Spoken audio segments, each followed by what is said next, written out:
गहलोत सरकार में मंत्री पद से बर्खास्त हुए राजेंद्र गुढ़ा की परेशानियां बढ़ती जा रही है। अब इस मामले में जलदाय मंत्री महेश जोशी ने गुढ़ा पर बड़ा हमला किया है। उन्होंने कहा कि उनके लगाए गए सभी आरोप बेबुनियाद है। मैं उनके खिलाफ मानहानि का दावा करने के लिए कानूनी राय ले चुके हैं। इसके बाद आज उन पर मानहानि का केस करूंगा। मंत्री महेश जोशी के इस बयान के बाद राजेंद्र गुढ़ा की मुश्किलें बढ़ सकती है। बता दें कि गुढ़ा ने कई मंत्रियों को रेपिस्ट कहा था। इस आरोप के बाद मंत्री महेश जोशी ने गुढ़ा पर यह बड़ा पलटवार किया है। मंत्री महेश जोशी ने इस दौरान गुढ़ा पर जमकर हमला किया। उन्होंने गुढ़ा के साथ बीजेपी को घेरते हुए कहा कि लाल डायरी जैसा कुछ नहीं है, केवल गुढ़ा बीजेपी के साथ मिलकर कांग्रेस को बदनाम करने की साजिश रच रहे हैं। उन्होंने कहा कि गुढ़ा एक चीज को डायरी जैसा बता रहे हैं जो डायरी नहीं लग रही है। अगर उनके पास कोई लाल डायरी है तो बताना चाहिए कि उस लाल डायरी में क्या है। उन्होंने कहा कि बीजेपी इस षड्यंत्र में शामिल है। गुढ़ा विधानसभा में जिस लाल डायरी को बताकर लहरा रहे थे, वे खुद भी चाह रहे थे कि हंगामे के दौरान डायरी इधर उधर हो जाए, ताकि बाद में कह देंगे कि वह लाल डायरी कहीं खो गई। राजस्थान में जहां एक और लाल डायरी को लेकर बवाल मचा हुआ है, वहीं बीजेपी भी गहलोत सरकार को जमकर घेर रही है। इसी बीच कांग्रेस के नेताओं के लाल डायरी को लेकर बचाव के बयान भी सामने आए हैं। इस दौरान कांग्रेस नेता धीरज गुर्जर ने गुढ़ा के आरोपों को झूठा बताया। वहीं हरीश चौधरी ने कहा कि डायरी लहराने से क्या होगा, गुढ़ा को लाल डायरी सबके सामने रखनी चाहिए। महेश जोशी की ओर से मानहानि केस दर्ज कराने के बयान के बाद राजेंद्र गुढ़ा की भी प्रतिक्रिया सामने आई है।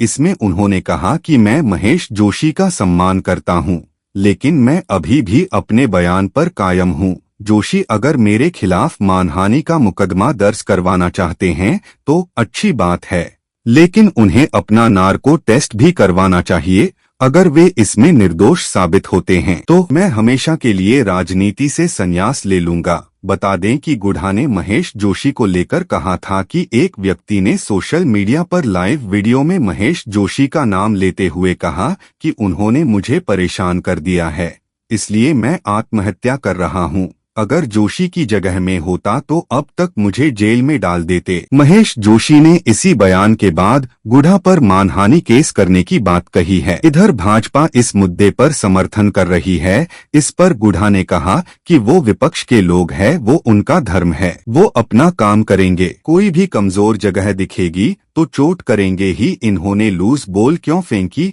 लूज बॉल फेंकोगे तो 6 लगेगा। सामने बैट्समैन खड़े हैं। 2018 में और 2013 में भी मेरी टक्कर बीजेपी से ही थी। मेरे यहाँ पर कांग्रेस तो है ही नहीं, भाजपा से मेरा कोई लेना देना नहीं है। आज ये आरोप लगा रहे हैं कि मेरा भाजपा से मिला हुआ है। अरे मैंने तो तुम्हारा देआबार सीएम बनाने में साथ दिया। महेश जोशी के आरोप पर गुढ़ा ने कहा कि महेश जी मेरे विधानसभा के साथी हैं, मंत्री परिषद में वे मेरे साथी रहे हैं। यूनिवर्सिटी के समय से मैं उनका सम्मान करता हूं और यूनिवर्सिटी के प्रेसिडेंट रहे हैं। वो कोई बात होगी तो मैं उनसे कर लूंगा। उन्होंने कहा अगर डायरी में कुछ नहीं है तो मेरे से डायरी छीनी क्यों है? मुझे डायरी को टेबल क्यों नहीं करने दी? और फिर इन्होंने छीन ली और छीनने के बाद अगर उसमें कुछ नहीं है तो वो मीडिया को दे दो और बोल दो। गुढ़ा तो यूं ही कर रहा था। अपराधों पर गुढ़ा बोले कि ये रिपोर्ट कह रही है। राजेंद्र गुढ़ा कहा रहा है,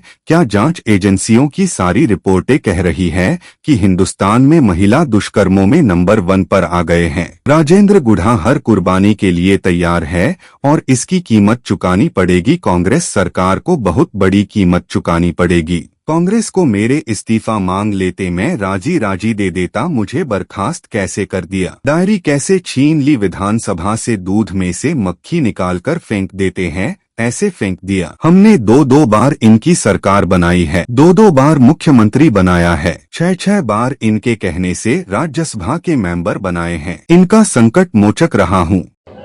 मैं ये कह सकता हूँ, मैं FIR दर्ज करा रहा हूँ उनके खिलाफ। मैं निश्चित रूप से राजेंद्र गुढ़ा जी के खिलाफ मानहानि की FIR दर्ज करा रहा हूँ। मैं वकीलों से राय ले रहा हूँ। राय लेके जैसे मेरे FIR मुकम्मल होगी मैं थाने में जाकर FIR दर्ज कराऊंगा। क्या ये इस घटना जो लालडारी का जिक्र हुआ, ये भी क्या पार्टी को बदनाम करने की साजिश है? निश्चित रूप से साजिश है। आप बताइए, एक चीज को डायरी बताया जाता है जो डायरी जैसी लगी नहीं रही। मुझे तो ये लगता है कि गुड़ा जी खुद ये चाहते थे कि जिसको वो डायरी बता रहे हैं वो इधर उधर हो जाए, जिससे बाद में कह सकेंगे खो गई। ये पता नहीं कि कांग्रेस के किसी एमएलए के पास वो जिस तथाकथित डायरी है कि गुड़ा जी ने खुद ही कहीं फेंक दी है, क्या किया है तो गुड़ा जी जाने। लेकिन उसी समय में भारतीय जनता पार्टी